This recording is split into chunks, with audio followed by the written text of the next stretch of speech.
Oke, ini untuk pengerjaannya udah selesai. Jadi di sini kita diminta untuk melakukan sinkronisasi dari database. Jadi sebelumnya itu database-nya udah dirubah ya. Jadi di sini ya ada perubahan database, dan di sini saya udah coba buat sinkronisasikan fitur-fitur agar bisa tersinkron dengan database yang baru.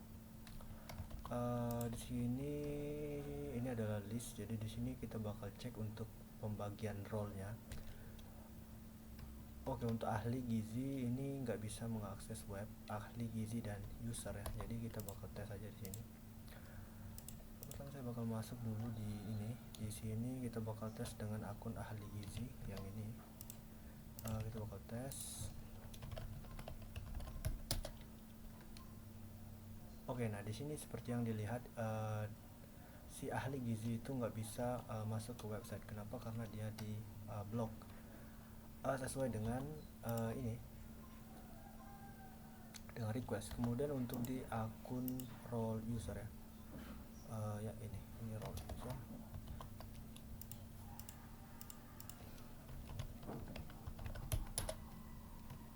Nah, user juga nggak bisa masuk ke websitenya. Oke, nextnya itu di bagian super admin. Jadi saya bakal masuk ke super admin. Di sini super admin.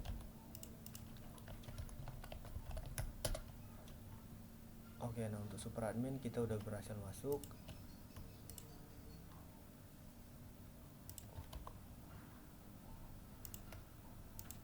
Kita bakal coba masuk ke admin.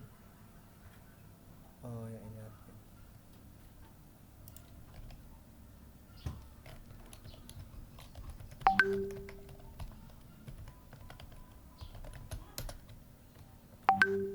Untuk admin kita udah berhasil masuk di sini, dan ya untuk sistem blocking udah working. Sekarang kita bakal coba buat ini di bagian action ya. Dan admin di sini dia bisa mengubah semua kecuali bagian edit dan hapus bagian admin, ahli gizi dan pengguna. Jadi kita bakal ke data pengguna. Seperti yang dilihat di sini untuk admin ya. Jadi kita login sebagai admin. Nah, di sini kita nggak bisa melakukan pengeditan atau penghapusan. Nah, nextnya itu saya bakal masuk ke akun ini ya, ke akun super admin lagi.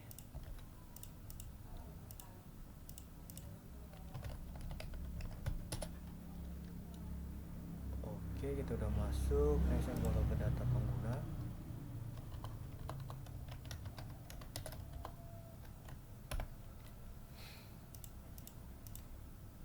Oke, kita udah di data pengguna. Nah, di sini kita bisa menambah admin, menghapus, mengedit. Ya, kita udah berhasil membagi role ya.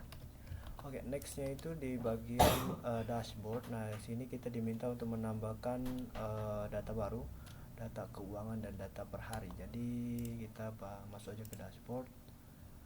Seperti yang dilihat di sini untuk data keuangan itu udah working. Jadi di sini untuk data keuangan per hari dan per bulan udah kita masukin. Oke. Jadi ada data keuangan per hari dan ada data keuangan per bulan. Nah, di sini saya bakal coba buat tes ya. Jadi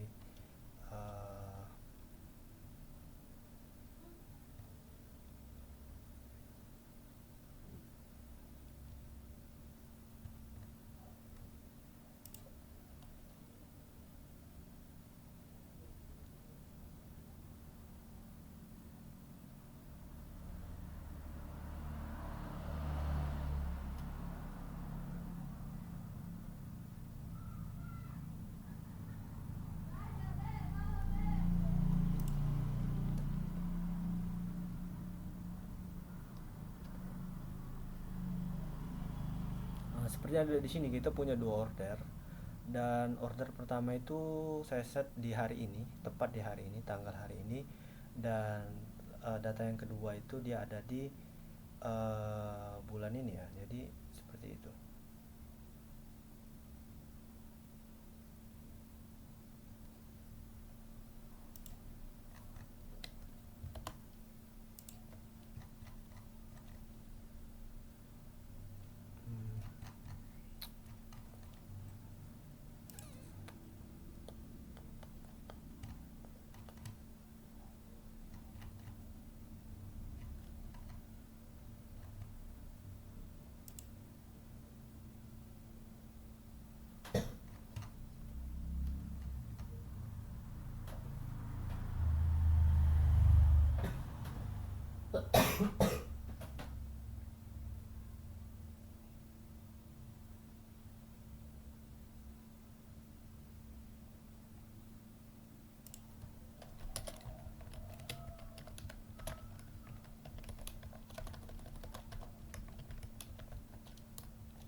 ya benar ya, jadi di sini nggak ada error. Oke, sorry.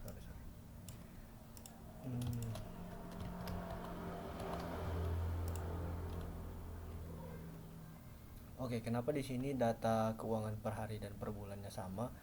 Karena di sini walaupun kita punya dua ini ya, dua seperti yang bisa dilihat. Jadi untuk per bulan dia cuma nggak hitung ini karena sekarang ini bulan 9 ya.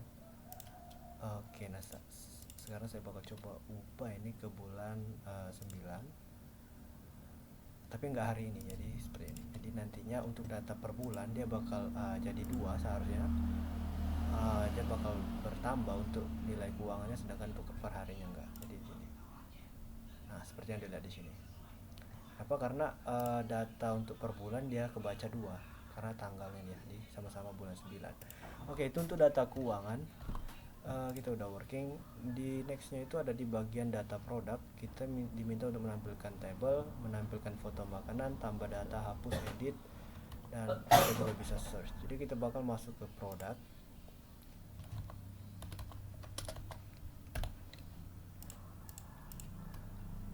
Oke, nah di produk sini ya kita udah bisa menampilkan data. Saya bakal coba tes tambah data ya di sini. Tambah data. Sini kata seperti ini. Oke, nah di sini.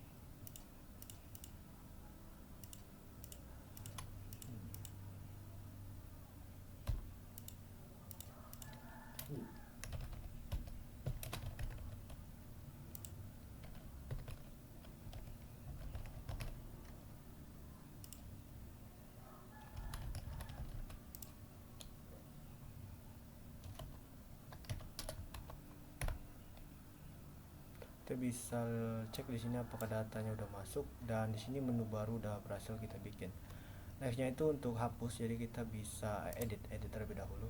Saya bakal edit menu baru seperti itu, edit. Dan di sini itu udah berhasil ke edit. Oke, nextnya itu dihapus. Untuk hapus itu di sini kita udah pasangin confirm ya. Jadi setiap kita menghapus dia bakal confirm. Oke, kita bakal coba tes buat hapus di sini, dan akhirnya kita udah berhasil menghapus. Oke, kemudian untuk mencari, jadi kita bakal coba cari ya untuk di sini seperti ini.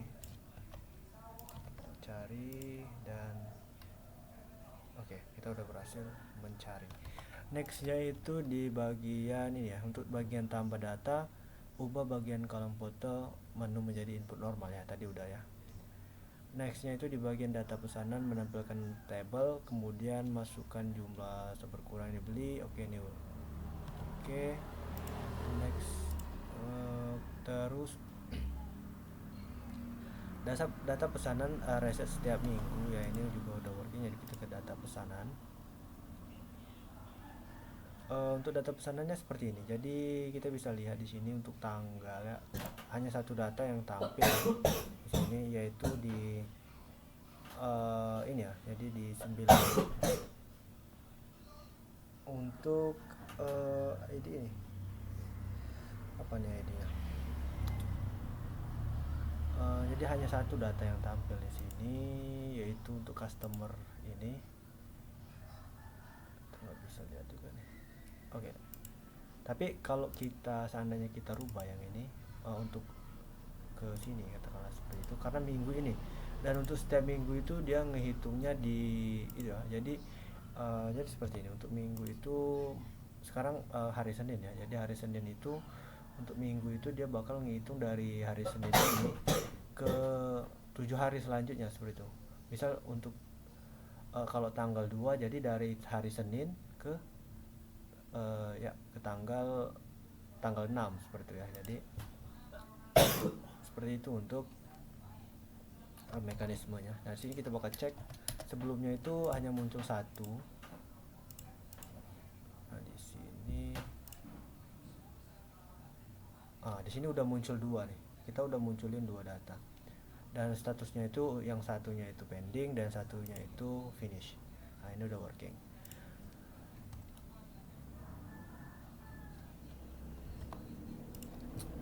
Nextnya itu di bagian edit, kita bisa nampilin detail alamat berdasarkan data lokasi address. Kemudian di detail edit pesanannya itu yang bisa diedit itu cuma status, isinya juga itu pakai gunain combo box, optionnya itu pending, process on delivery, finish, dan di sini kita minta untuk tambahin field atau field data menu alamat ya. Jadi kita bakal klik edit di sini. Nah, untuk edit seperti ini. Jadi di sini kita udah tampilin addressnya itu berdasarkan ini ya, apa namanya itu location address yang ada di order. Nextnya itu di alamat menu, ini kita ambil dari menu, di table menu itu kan ada addressnya juga nih, jadi kita ambil di situ. Tentu aja yang relate ya, jadi relate dengan pesanan atau menu yang dipesan di order ini. Dan untuk statusnya itu udah combo box, dan untuk value nya itu ini udah sesuai dengan request. Jadi kita bisa klik edit di sini.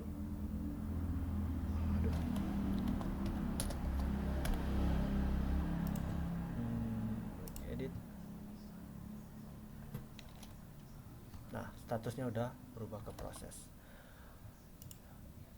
Oke, nextnya itu di data penjualan. Jadi data penjualan ya seperti ini. Kita masuk aja nih ke data penjualan.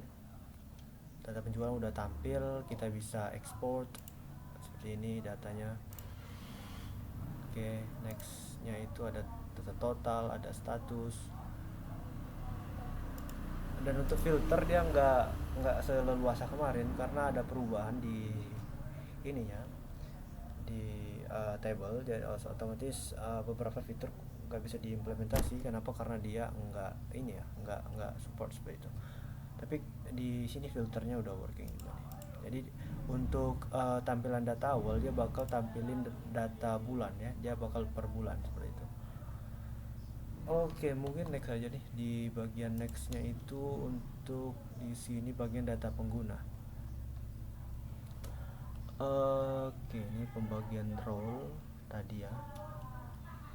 Di edit hapus jalan juga nih, jadi kita bisa ke data pengguna. Kita bisa tambahin data baru lah, tambahin data ahli gizi katakanlah seperti itu. Oke, tambahin ahli gizi.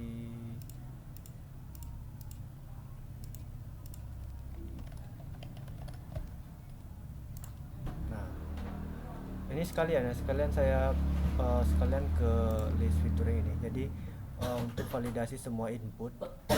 Jadi untuk input itu dia bakal ngevalidasi ini. Kalau ada validasi data yang kurang, jadi seperti ini. Kita bisa lihat di sini untuk datanya divalidasi, kita udah isi, ntar dia bakal validasi seperti ini. Sini kita bakal coba tes dulu ya. Oke. Kita bakal tambahin.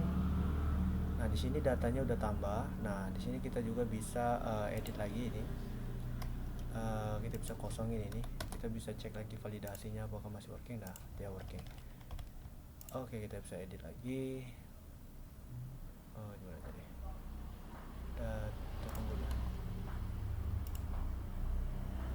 Oke, nah nextnya itu di bagian hapus. Kita bisa menghapus data. Nah, di sini untuk hapus datanya itu ada konfirmasi terlebih dahulu. Kita klik aja hapus. Nah, datanya udah kehapus. Jadi untuk ini ya, untuk tambahkan konfirmasi di button hapus dan tambah,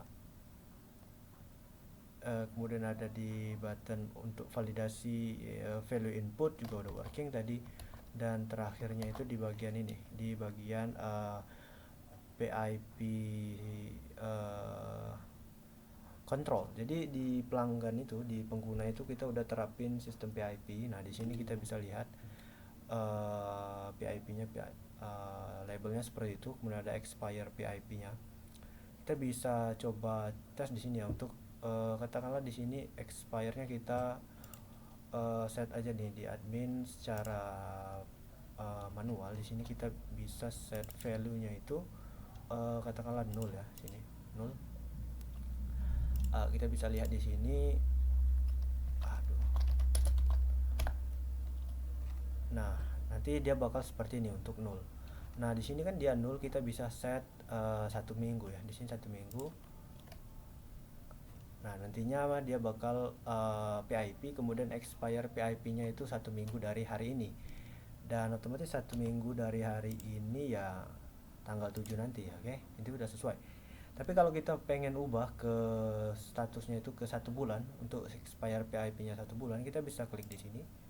Jadi dia bakal berubah ke 1 bulan.